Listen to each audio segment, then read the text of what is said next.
Let me begin by saying that I'm not using my podcast to endorse any one of the presidential candidates, for multiple reasons. One, I'm not American. Therefore, my opinion on the matter has absolutely no ramifications on the final result. Two, there are thousands of other podcasts that deal with day to day political issues and figures, not this one. Three, I don't believe it's correct for any rabbinical figure to state his opinion on a public forum, irrelevant of what his personal choice would be. So, what's the point of this episode? Well, it's clearly visible that our neighbors south of the border, in the United States, are divided. The insults thrown are piercing, the blasphemy is heart penetrating, and the hatred is growing. Civil unrest is an understatement, and fear is that this is just a beginning. I will make it clear that I'm no political expert. I have my views on the economy, welfare, social issues, and policies and procedures, just like everyone else out there. But I'm just one vote out of 30 plus million in Canada. What I do believe in are the words of our sages who, almost prophetically, address the solution to any political strife within a country. In the second Mishnah of the third chapter of Pirkei Avot, it writes, Rabbi Chanina Segan HaKohanim Omer, Heve mitpalel bishlomah shel malchut, sheilmale mora'ah ish et re'eu chayim bela'o. Rabbi Chanina, the deputy high priest, says, Pray for the welfare of the government, for were it not for the fear of it, people would swallow each other alive. In essence, the issue facing the American people right now is the lack of fear or respect for the government. According to the Tana Rabbi Chanina, fear of government, Democrat or Republican, liberal or conservative, comes through praying for their success, regardless if you sit on the left or the right. As residents of the country you live in, being part of a democratic process, you must be able to pray for the well-being of the monarch and leader so he or she can govern the country properly.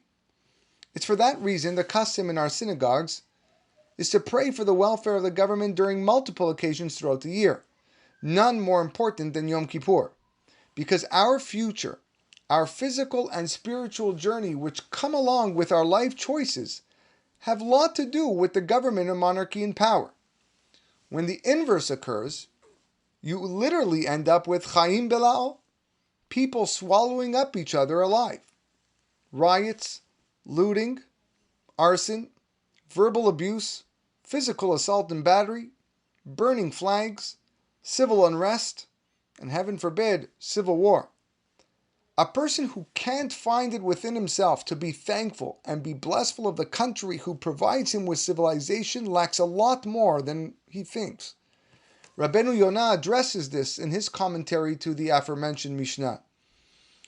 And he writes, I quote, This matter is wanting to say that a person should pray for the peace of the whole world and be in pain about the pain of others.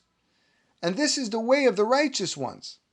As David, peace be upon him, stated, As for me, when they were ill, my dress was sackcloth. I afflicted myself in fasting. As a person should not make his supplications and his requests for his needs alone, but rather to pray for all people, that they be at peace. And with the welfare of the government, there is peace in the world. End quote. In other words, you are simply not a peaceful person. And if you lack peace, then you lack godliness, because God's essence is shalom. God's name is shalom. But Rabbi, isn't this different? Look at the country. Look at his personality. Look at his comments. Look at his demeanor. Look at his evil. Look at his lack of presence. How can you compare the two? Well, I can. Because if anything, Rabbi Chanina Segan HaKohanim lived during tumultuous times much worse than what we're experiencing today. He lived during the destruction of the Second Temple of Jerusalem. He had testified following that event on what he had seen occur during the destruction. He was killed along with Shimon ben Gamliel and Ishmael ben Elisha Kohen, and was one of the 10 martyrs killed by the Roman authorities in one of the most horrible catastrophes to ever take place to the Jewish people. If anyone had any right to complain about the government, it was him. He should have spent every minute of his day cursing the enemies of the Jews. Yet, he authored a Mishnah that was just the opposite. Yes, I'm being subjugated. Yes, times are tough. Yet, this is not what I had hoped and expected for. But I still pray for their welfare. I don't know what the outcome will be of today's presidential election in the United States, and there will be hundreds of people listening to this clip well after the votes are tallied and president is sworn in. But in truth, it matters not if it's American elections, Canadian elections, Israeli elections, or even synagogue elections. After the vote, you wish well for the people who you put in charge to direct your country. Synagogue or institution, no difference. Failing to do so can have devastating consequences. Heed the words of Jeremiah the prophet. V'darshu et shalom ha'ir asher igleti etchem shama, ve'itpalelu ba'ada el Hashem, ki bishloma yeh lachem shalom. And seek the welfare of the city to which I have exiled you, and pray to the Lord in its behalf, for in its prosperity you shall prosper. May the words of the prophet in the Tanakh be heard and internalized, so we can all pray and hope for a world of peace, serenity, and harmony among all human beings. The Finding Holiness podcast has been brought to you by Eli's Fine Foods.